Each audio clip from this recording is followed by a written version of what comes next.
जय श्री कृष्ण, राधे राधे। आज मैं आपको बताने वाली हूँ संतान सुख के लिए पुत्रदा एकादशी व्रत रखा जाता है।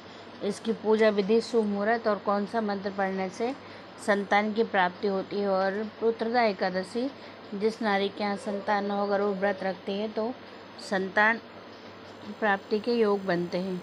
वीडियो को स्किप मत करिएगा। मैं आपको पुत्रदा एकादशी के बारे में पूरी जानकारी देने की कोशिश करती हूँ। तो आइए सबसे पहले पुत्रदा एकादशी मुहूर्त के बारे में जानते हैं। सावन मास के शुक्ल पक्ष की एकादशी तिथि 4 अगस्त को सुबह 11:42 तक से लग रही है और 5 अगस्त को दोपहर 1:13 तक रहेगी। सूर्योदय कालीन एकादशी होने की वजह से एकादशी व्रत 5 अगस्त को रखा जाएगा। इस दिन ज्येष्ठा नक्षत्र के संयोग में रवि का योग भी संयोग बन रहा है। इसके साथ ही सुबह 4:20 से 5:02 तक ब्रह्म मुहूर्त और दोपहर 12:54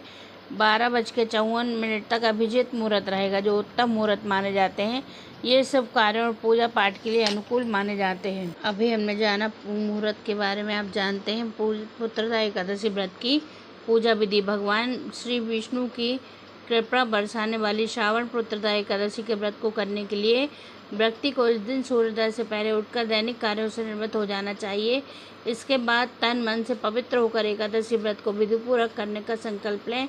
इसके बाद अपने पूजा घर अथवा ईशान कोण में बैठकर भगवान विष्णु की शुद्ध जल, वस्त्र, पुष्प, फल और तुलसी दल आदि अर्पित करके पूजा करें। एकादशी के दिन यदि संभव हो तो पीले रंग के पुष्प और पीले रंग की मिठाई का भोग लगाना चाहिए भगवान विष्णु। इसके बाद एकादशी व्रत की कथा सुने तथा पूजा के अंत में भगवान विष्णु की आरती करें। एकादशी व्रत वाले दिन अधिक से अधिक श्री हरि के मंत्रों का जाप तुलसी की माला से करना चाहिए। जिस पारण के बगैर व्रत अधूरा माना जाता है उसे दूसरे दिन सुबह मुहूर्त में प्रातःकाल ही कर लें। पुत्रदा एकादशी व्रत में अनाज का सेवन ना करें। मान्यता है कि इस व्रत को करने पर साधक को संतान सुख की प्राप्ति होती है। सुनते हैं पुत्रदा एकादशी व्रत कथा। द्वापर युग के आरंभ में महिष्मती नाम की एक नगरी थी, जिसमें महिजित नाम का राजा राज्य करता था। लेकिन पुत्रहीन होने के कारण राजा को राज्य सुखदायक नहीं लगता था। उसका मानना था कि जिसके संतान ना हो उसके लिए यहलोक और परलोक दोनों ही दुखदायक होते हैं। पुत्र सुख की प्राप्ति के लिए राजा ने अनेक उपाय किए, परंतु राजा को पुत्र की प्राप्ति नहीं हुई। वृद्धावस्था आती देखकर राजा ने प्रजा के प्रतिनिधियों को बुलाकर कहा, हे प्रजाजनों, मेरे खजाने में अन्याय से उपार्जन किया हुआ धन नहीं है। ना मैंने कभी देवताओं तथा ब्राह्मणों का धन छीना है। किसी दूसरे की धरोहर भी मैंने कभी नहीं ली है। प्रजा को पुत्र के समान पालता रहा। मैं अपराधियों को पुत्र तथा बांधवों की तरह दंड देता रहा। कभी किसी से घृणा नहीं की, सबको समान माना है। सज्जनों की सदा पूजा करता हूँ। इस प्रकार धर्मयुक्त राज्य करते हुए भी मेरे पुत्र नहीं है, सो मैं अत्यंत दुख पा रहा हूँ। इसका क्या कारण है? राजा महिजित की इस बात को विचारने के लिए मंत्री तथा प्रजा के प्रतिनिधि वन को गए। वहाँ बड़े बड़े ऋषि मुनियों के दर्शन किए। राजा की उत्तम कामना की पूर्ति के लिए किसी श्रेष्ठ तपस्वी मुनि को देखते फिरते रहे। एक आश्रम में उन्होंने एक अत्यंत वयोवृद्ध, धर्म के ज्ञाता, बड़े तपस्वी, परमात्मा में मन लगाए हुए, निराहार, जितेंद्रिय, जितात्मा, जित क्रोध, सनातन धर्म के गुण तत्वों को जानने वाले, समस्त शास्त्रों के ज्ञाता महात्मा लोमस ऋषि को देखा, जिनके कल्प के व्यतीत होने पर एक रोम गिरता था।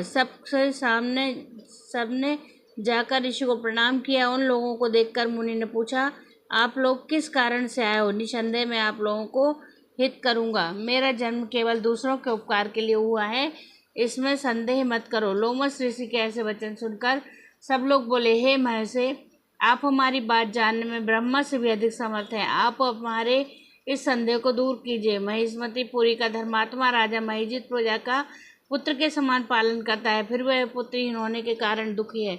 उन लोगों ने कहा कि हम लोग उसकी प्रजा हैं, अतः उसके दुख से हम भी दुखी हैं। आपके दर्शन से हमें पूर्ण विश्वास है कि हमारा यह संकट अवश्य दूर हो जाएगा, क्योंकि महान पुरुषों के दर्शन मात्र से अनेक कष्ट दूर हो जाते हैं। जब आप कृपा करके राजा के पुत्र होने का उपाय बतलाए। यह वार्ता सुनकर ऋषि ने थोड़ी देर के लिए नेत्र बंद किए और राजा के पूर्वजन्म का वृतांत जानकर कहने लगा, यह राजा पूर्व जन्म में एक निर्धन वैश्य था। निर्धन होने के कारण इसने कई बुरे कर्म किए। एक गांव से दूसरे गांव व्यापार करने जाया करता था। एक समय ज्येष्ठ मास के शुक्ल पक्ष की द्वादशी के दिन मध्याह्न के समय वह, जबकि वह 2 दिन से भूखा प्यासा था। एक जलाशय पर जल पीने गया। उसी स्थान पर एक तत्काल की ब्याही हुई प्यासी गौ जल पी रही थी। राजा ने उस प्यासी गाय को जल पीते हुए हटा दिया और स्वयं जल पीने लगा। इसलिए राजा को यह दुख सहना पड़ा। एकादशी के दिन भूखा रहने से वह राजा हुआ और प्यासी गौ को जल पीते हुए हटाने के कारण पुत्र वियोग का दुख सहना पड़ रहा है। ऐसा सुनकर सब लोग कहने लगे कि हे ऋषि, शास्त्रों में पापों का प्रायश्चित भी लिखा है, अतः जिस प्रकार राजा का यह पाप नष्ट हो जाए, आप ऐसा उपाय बताइए। लोमश ऋषि कहने लगे, श्रावण शुक्ल पक्ष की एकादशी को, जिसे पुत्रदा एकादशी भी कहते हैं, तुम लोग व्रत करो और रात्रि को जागरण करो, तो इससे राजा का यह पूर्व जन्म का पाप अवश्य नष्ट हो जाएगा। साथ ही राजा को पुत्र की अवश्य प्राप्ति होगी। लोमश ऋषि ने ऐसे वचन सुनकर मंत्रियों सहित सारी प्रजा नगर को वापस लौट आए और जब श्रावण शुक्ल एकादशी आई तो ऋषि की आज्ञा अनुसार सबने पुत्रदा एकादशी व्रत का जागरण किया। इसके पश्चात द्वादशी के दिन इसके पुण्य का फल राजा को दिया गया। उस पुण्य के प्रभाव से रानी ने गर्भ धारण किया और प्रसव काल समाप्त होने पर इसके एक बड़ा तेजस्वी पुत्र उत्पन्न हुआ। इसलिए हे राजन, इस श्रावण शुक्ल एकादशी के नाम पुत्रदा एकादशी पड़ा। अतः संतान सुख की इच्छा हासिल करने वाले इस व्रत को अवश्य करें। इसके महत्व को सुनने से मनुष्य पापों से मुक्त हो जाता है और इस लोक में संतान सुख भोग कर परलोक में सुख को प्राप्त होता है। जय श्री हरि। जो मनुष्य पुत्रदा एकादशी के महात्मा को सुनता है उसे मोक्ष की प्राप्ति होती है। पुत्रदा एकादशी का महत्व इस व्रत के नाम के अनुसार इसका फल है। जिन व्यक्तियों को संतान होने में बाधाएं होती हैं अथवा जो व्यक्ति पुत्र प्राप्ति की कामना करते हैं उनके लिए पुत्रदा एकादशी का व्रत बहुत ही शुभ फलदायक होता है। इसलिए संतान प्राप्ति के लिए इस व्रत को व्यक्ति विशेष को अवश्य रखना चाहिए, जिससे उसे मन वांछित फलों की प्राप्ति होती है। संतान प्राप्ति के लिए 5 सरल उपाय आइए जानते हैं। एकादशी के दिन आप तुलसी के पौधे के निकट गाय के घी का दीपक जलाएं। तुलसी मंत्र का जप करने से सभी मनोकामनाएं पूर्ण होती हैं। धार्मिक मान्यताओं के अनुसार एकादशी की पूजा में विष्णु जी को पीले फूल और फल अर्पित करें। इससे वह प्रसन्न होते हैं, जिसके प्रभाव से संतान सुख का आशीर्वाद मिलता है। इस दिन आप भगवान विष्णु और माता लक्ष्मी को मखाने की खीर का भोग लगाएं। इससे संतान के जीवन में चल रही सारी समस्याएं दूर होती हैं। एकादशी के दिन जगत के पालनहार श्री हरि विष्णु को तुलसी दल अर्पित करें, फिर उनकी पूजा करते हुए आरती करें। इसके प्रभाव से संतान प्राप्ति के योग बनते हैं। पुत्रदा एकादशी के दिन दान पुण्य जैसे कार्य करने पर साधक का भाग्योदय होता है। यही नहीं, व्यक्ति को संतान सुख की प्राप्ति होती है। सावन पुत्रदा एकादशी के दिन पति और पत्नी दोनों को साथ में व्रत रखना चाहिए। आपको अपने घर पर हरिवंश पुराण का श्रवण करना चाहिए। धार्मिक मान्यताओं के अनुसार हरिवंश पुराण का श्रवण करने से भगवान श्री हरि की कृपा मिलती है, जिससे संतान की प्राप्ति होती है। ये थे पुत्रदा एकादशी के लिए कुछ छोटे छोटे सरल से उपाय, जिन्हें कर हम पुत्र की प्राप्ति के लिए कर सकते हैं और भगवान श्री हरि की कृपा आप सभी लोगों पर बनी रहे। पुत्रदा एकादशी के आप सभी लोगों को बहुत बहुत शुभकामनाएं। जय श्री कृष्णा। राधे राधे।